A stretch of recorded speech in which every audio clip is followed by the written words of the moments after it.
Sir தம்பி இறந்தது வந்து 6 மாசம் முன்னாடி இறந்துட்டாருங்க சார். அது இறந்ததுக்கப்புறம் நாங்க அது வழக்கு போட்டோங்க சார் கேஸு. அவங்க முதலாளிங்க மேல இழப்பீடு வழக்கு போட்டோங்க சார். இழப்பீடு மேல போட்டது ஒட்டவேல் கிருஷ்ணமூர்த்தி மேல கேஸ் போட்டதுங்க சார். எங்க பாப்பா போட்டாங்க சார். அந்த கேஸை வாபஸ் வாங்க சொல்லி அடிக்கடி அவங்கள மிரட்டிக்கிட்டே இருந்தாங்க சார்.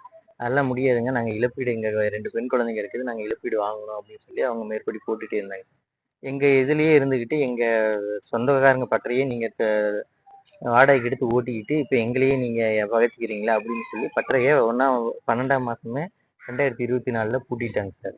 பூட்டினதுல இருந்து அடுத்த மாசத்துல இருந்து ஸ்டேஷன்ல கம்ப்ளைண்ட் கொடுத்தாங்க சார். இதை வந்து நீங்க கோர்ட்ல போய் பாத்துக்கோங்க, என்கிட்ட எதுவும் கம்ப்ளைண்ட்டை கொண்டு வராதீங்கன்னு சொல்லிட்டாங்க சார்.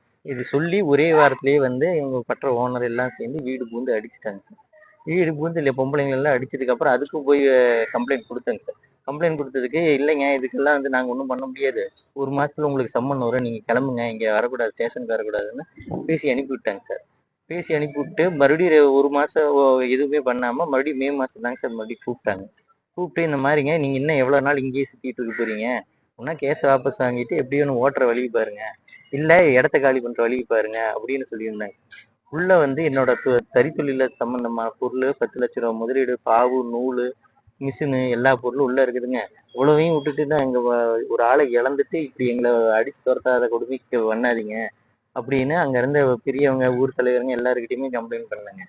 பஞ்சாயத்து தலைவர்ல இருந்து எல்லாத்தையுமே கம்ப்ளைண்ட் பண்ணுங்க. எல்லாருமே நீ அவங்களுக்கு சாதகமா தான் பேசுறாங்க. ஸ்டேஷன்ல சொன்னதுக்கு அவங்களுக்கு சாதகமாவே இருந்ததுங்க. கலெக்டர் ஆபீஸ்ல இருந்து, இலவச சட்ட உதவி மையத்துல இருந்து எல்லாத்துலயுமே ஒவ்வொரு கம்ப்ளைண்ட் அனுப்பிவிட்டுங்க.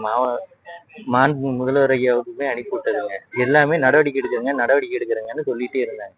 நேத்து காலையில கூட போன் போட்டு, என்னங்க எங்க வழக்கு, எங்க கம்ப்ளைண்ட் மேல எந்த நடவடிக்கையுமே இல்லைங்க ஐயா, அது ஏதாவது பண்ணி விடுங்க, நாங்க இன்னும் இங்கேயே மாட்டிக்கிட்டு இருக்கிறோம், அவங்க கோவம் விடாம வாழ வழி இல்லாம 8 பேர் சம்பாதிக்கிறதுக்கு வழி இல்லாம இருக்கிறேங்க அப்படின்னு சொல்லி கேட்டதுக்கு, உங்க கம்ப்ளைண்ட் இருக்குதுங்க, நாங்க நடவடிக்கை எடுக்குங்கன்னு சொன்னாங்க.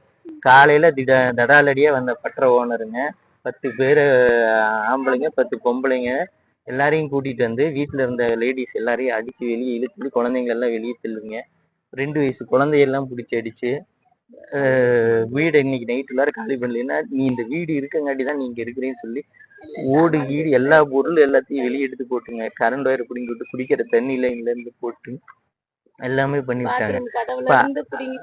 இப்ப அடி வாங்கின அந்த பொண்ணை நாங்க தூக்கிட்டு உடனே ஜிஹெச்சுக்கு வந்துட்டேங்க சார். வந்து ஜிஹெச்சுக்கு வந்து பார்க்கும்போது மறுபடியும் அவங்க எல்லாம் 30 பேர் அங்கேயே திரண்டு நின்றுக்கிட்டாங்க சார். அப்பா அம்மா எல்லாம் அங்கேயே தான் இருந்தாங்க. போய் கூட்டிட்டு வரலான்னு போனா கூட, நீங்க எல்லாம் யாரு, இங்க எதுக்குள்ள வரீங்க, எல்லாமே முடிஞ்சு போச்சு, எல்லாத்தையும் இடிச்சு வெளியே தூக்கி எறிஞ்சிட்டேன்,